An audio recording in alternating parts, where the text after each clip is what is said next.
Black screen, low distant rumble, slow heartbeat sound. March 10th, 1945. The sky above Tokyo did not darken with night. It burned. An ocean of fire stretched across the capital of Japan as thousands of incendiary bombs fell from the sky. Wooden homes ignited in seconds. Entire neighborhoods vanished. Families ran through streets that had turned into rivers of flame. By morning, Tokyo was gone. Over 100,000 people were dead. Millions were homeless, and the largest city in Asia had been reduced to ash. But what makes Tokyo extraordinary is not how it was destroyed. It is how it refused to stay destroyed, because this was not the first time the city had been erased, and it would not be the last. Today, Tokyo stands as one of the most advanced cities ever built. A glowing megacity of steel towers, bullet trains, and endless neon lights. Nearly 40 million people now live in the Greater Tokyo region, making it the largest urban area on Earth. But beneath the modern skyline lies a hidden story. A story of earthquakes, firestorms, and relentless rebuilding. A story of a city that learned to rise stronger every time it fell. This is the history of how Tokyo rebuilt itself from ash and fire and went on to lead the modern world. Long before Tokyo became a futuristic metropolis, it was a fragile city, built on unstable ground. Japan sits at one of the most dangerous geological intersections on Earth. 4 massive tectonic plates collide beneath the islands: the Pacific Plate, the Philippine Sea Plate, the Eurasian Plate, and the North American Plate. This violent meeting point makes Japan one of the most earthquake-prone regions in the world. Tokyo, the imperial capital, sat directly in the path of this geological tension. Yet by the early 20th century, the city had grown rapidly. Wooden houses packed tightly together, narrow streets twisting between crowded neighborhoods, markets, temples, and workshops filling every available space. It was a city alive with energy, but also a city dangerously vulnerable to fire. All it would take was one catastrophic spark. That spark came on September 1st, 1923, at exactly 11:58 in the morning. Without warning, the ground beneath Tokyo violently erupted. The event would become known as the 1923 Great Kanto Earthquake. The earthquake measured nearly 8.7 in magnitude. Buildings collapsed instantly. Bridges twisted apart. Train tracks warped like ribbons. Across the city, tens of thousands of cooking fires were burning as families prepared lunch. Within minutes, those flames spread through shattered buildings and overturned homes. The earthquake had ignited something far worse than destruction. It had ignited a firestorm. As Tokyo struggled to survive the earthquake, the real disaster began. Strong winds swept through the city, feeding hundreds of separate fires. Those fires quickly merged into massive walls of flame. Entire districts ignited. Wooden houses burned like dry leaves. Streets became tunnels of smoke and heat. People fled toward open spaces, hoping to escape the inferno. One of the largest crowds gathered in a military clothing depot. Nearly 40,000 people believed the open yard would protect them from the flames. But as the firestorm intensified, a terrifying phenomenon occurred. The fires created their own weather system. Hot air rushed upward, cold air rushed inward. The result was a giant spinning tornado of fire. Within minutes, the entire crowd was consumed. The disaster claimed more than 140,000 lives.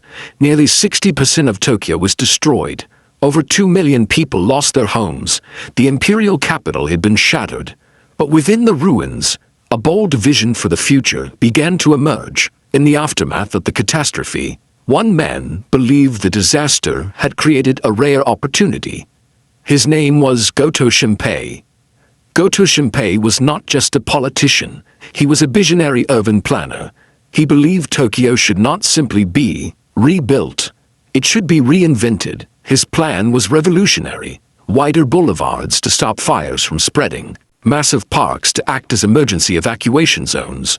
Modern transportation networks. Better sanitation, better infrastructure. A city designed not for the past, but for the future. Goto proposed an ambitious reconstruction plan that would transform Tokyo into one of the most modern capitals on Earth. But there was a problem. The plan was expensive. Extremely expensive. Japan's government feared the cost. Many politicians believed Tokyo should simply be rebuilt as it had been before. faster, cheaper, and more familiar. In the end, Goto Shimpei's grand vision was mostly rejected. Tokyo would rebuild quickly, but not radically. Yet even though the plan failed, something important had changed. The idea of a modern Tokyo had been planted, and when the city faced its next catastrophe, those ideas would finally come to life. 2 decades later, Tokyo would face a disaster far more devastating than any earthquake. The world was now at war. Japan had become one of the central powers in the Second World War. Tokyo had transformed into the industrial and political heart of the Japanese Empire. Factories filled the city, shipyards expanded, weapons production increased, but this concentration of industry made Tokyo a major military target. By early 1945, Allied forces had begun a massive bombing campaign against Japan. The organization responsible for these attacks was the United States Army Air Forces. Their strategy was brutal. Instead of targeting only military factories, they aimed to destroy entire urban areas. Because Japanese cities were still largely built from wood, they were extremely vulnerable to firebombs. On the night of March 9, 1945, hundreds of American B-29 bombers approached Tokyo under the cover of darkness. Their target was the eastern side of the city, the densely populated working-class districts. What followed became one of the most destructive air raids in human history. The event is now known as the Bombing of Tokyo. March 9, 1945, the bombers dropped thousands of incendiary bombs designed specifically to ignite massive fires. Within minutes, entire neighborhoods were burning. The flames spread so rapidly that many people had no chance to escape. Winds intensified the firestorm. Temperatures reached over 1,000 degrees Celsius. People suffocated in smoke. Others were trapped by collapsing buildings. Rivers filled with desperate survivors trying to escape the heat. By the time morning arrived, Tokyo had suffered an unimaginable catastrophe. More than 100,000 people were dead. Over 1 million were homeless. 16 square miles of the city had been completely destroyed. Large sections of Tokyo had effectively ceased to exist. Once again, the capital of Japan had been reduced to ash. But history was about to prove something extraordinary. Tokyo had learned how to rebuild. When the fires finally died down in March 1945, Tokyo looked less like a capital city and more like the surface of the moon. Entire districts had disappeared. Factories were flattened. Homes had been reduced to blackened foundations. For miles in every direction there were no buildings, only ash, twisted metal, and silence. More than half of Tokyo's population had been displaced. Millions of survivors wandered through the ruins searching for family members, food, and shelter. Just months later, Japan would surrender, bringing the Second World War to an end. The country now faced a challenge unlike anything in its history. Japan had to rebuild an entire nation, and Tokyo had to rise from nothing. After the war, Japan came under the control of Allied occupation forces led by Douglas MacArthur. MacArthur's administration introduced sweeping reforms. The military was dismantled. A new democratic constitution was written. Land reforms reshaped the economy. But perhaps the most important transformation happened in Japan's cities. Tokyo would not simply rebuild what had been destroyed. Instead, it would reinvent itself. The devastation of war created an unusual opportunity. With entire districts wiped away, urban planners could redesign the city from the ground up. New construction focused on stronger materials. Concrete replaced wood. Steel replaced paper walls. Buildings were designed to resist earthquakes and fire. Wider roads were built to prevent future firestorms from spreading through dense neighborhoods. Modern sewage systems and underground infrastructure were installed. Public transportation expanded rapidly. Railways, subways, and commuter lines connected neighborhoods that had once been isolated.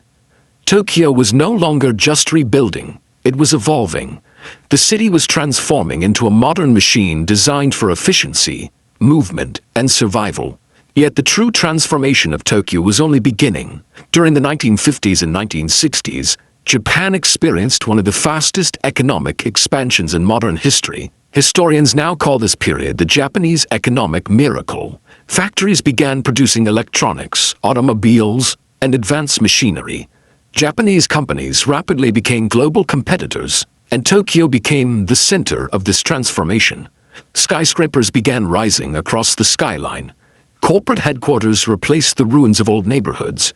New highways stretched above the streets. Subway lines expanded deeper underground. The city's population exploded. Millions of people moved to Tokyo searching for work and opportunity. Within just 2 decades, the devastated capital had transformed into a symbol of modern economic power. But one event would announce Tokyo's rebirth to the entire world. In 1964, Tokyo hosted the 1964 Summer Olympics. For Japan, the Olympics represented something far greater than sports. It was a declaration, a message to the world that the country had recovered from war. The city underwent a massive transformation in preparation. New highways were built, airports were expanded, modern stadiums were constructed, and perhaps most importantly, Japan introduced the world's first high-speed bullet train, the legendary Shinkansen. Traveling at speeds never before seen in passenger rail, the Shinkansen symbolized the arrival of a new technological era. Tokyo had become a city of the future. Today, Tokyo stands as one of the most advanced cities ever built. A vast megacity of steel towers, glowing billboards, and endless movement. Nearly 40 million people now live within the greater metropolitan region. Yet the city never forgot the disasters that shaped it. Modern Tokyo is one of the most earthquake-prepared cities on Earth. Buildings sway safely during seismic shocks. Emergency systems warn residents seconds before tremors arrive. Underground flood tunnels protect entire districts from storms. Every piece of the city has been designed with one lesson in mind. Tokyo will never stop facing disasters, but it will always rebuild, because Tokyo's true foundation is not concrete. It is resilience, a city destroyed by earthquake, burned by firestorms, reduced to ashes by war, and yet, every time it falls, Tokyo rises again, stronger, faster, and more determined than ever.